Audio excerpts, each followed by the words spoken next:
Melansir dari poskupang.com, gerak-gerik oknum pria itu terus diawasi.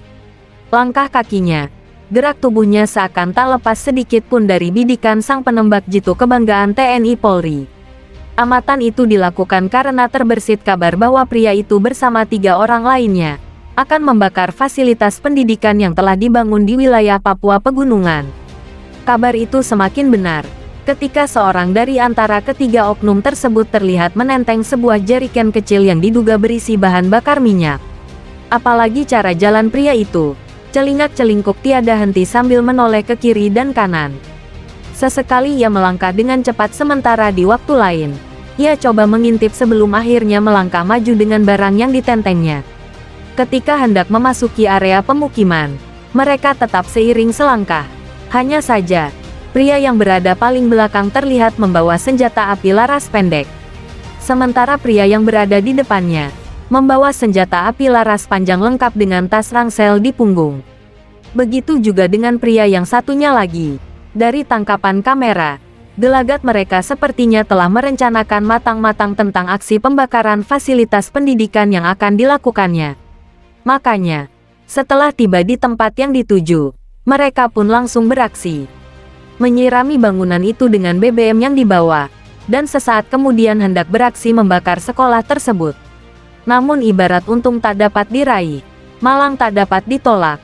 Itulah yang terjadi pada ketiga oknum pria yang diduga sebagai anggota kelompok kriminal bersenjata atau biasa disebut KKB Papua. Ketika mereka melancarkan aksinya membakar fasilitas pendidikan tersebut, sang sniper pun langsung bertindak. Satu persatu oknum dibungkam tanpa satu pun bisa meloloskan diri.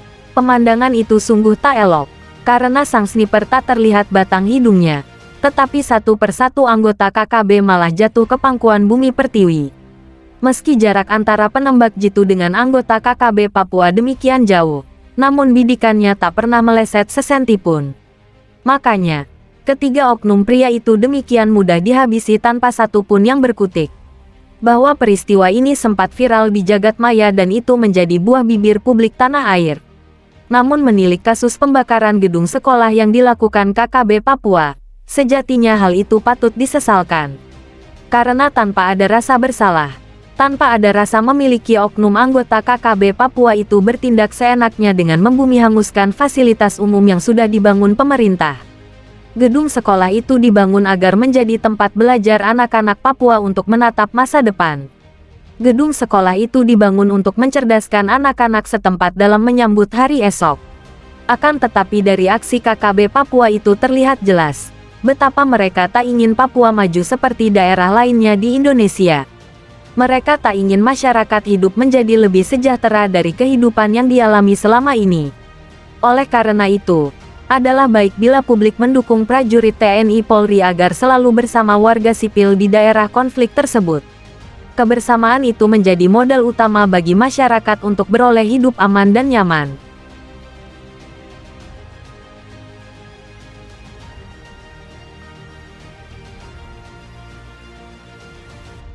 Bergerak senyap, TNI Polri dikerahkan di 3 sarang KKB Papua. TNI Polri ambil langkah lebih tegas.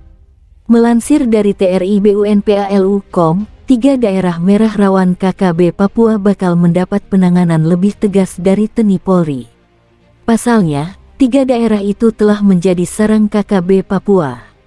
Bahkan, di 3 daerah itulah aksi kejam KKB Papua merenggut banyak korban, baik dari warga sipil maupun TNI Polri. Kepala Staf Kepresidenan KSP, Muldoko menegaskan negara akan mengambil langkah lebih tegas dalam pengamanan di wilayah Papua. Ini menyusul teror yang dilancarkan kelompok kriminal bersenjata KKB hingga merenggut nyawa prajurit TNI, Polri, serta warga sipil pada sejumlah daerah di Papua. Aparat TNI dan Polri akan dikerahkan dalam penindakan tegas terhadap KKB. Khususnya untuk 3 kabupaten, yakni Nduga, Intan Jaya dan Puncak yang kondisinya semakin tidak baik. Saya ingatkan, TNI Polri akan mengambil langkah yang lebih tegas, khususnya terhadap 3 kabupaten yang kita lihat perkembangannya semakin tidak baik, ujar Muldoko dalam keterangan video yang dibagikan KSP. Kini di tanah Papua terdapat 6 provinsi dan 42 kabupaten kota. Namun, hanya 3 kabupaten di atas yang disebutkannya sebagai zona merah. Hanya 3 kabupaten yang memang kita nyatakan sebagai daerah merah, karena di daerah itulah sering terjadi tindak kekerasan. Di mana itu?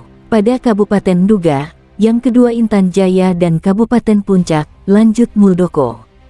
Dia lantas menjelaskan mengapa ketiganya disebut daerah merah. Karena pada daerah-daerah itu sering terjadi tindak kekerasan dalam bentuk pemerkosaan maupun pembunuhan oleh kelompok gerakan separatis. Semua kekerasan itu lebih ditujukan kepada masyarakat sipil, bahkan terhadap anak-anak yang perlu mendapatkan perlindungan. Saya ingin mengingatkan pada kelompok separatis. Kelompok separatis telah melakukan pelanggaran HAM yang sungguh luar biasa pada masyarakat sipil, pada perempuan, kepada anak-anak, bentuknya pembunuhan dan pemerkosaan, ungkapnya.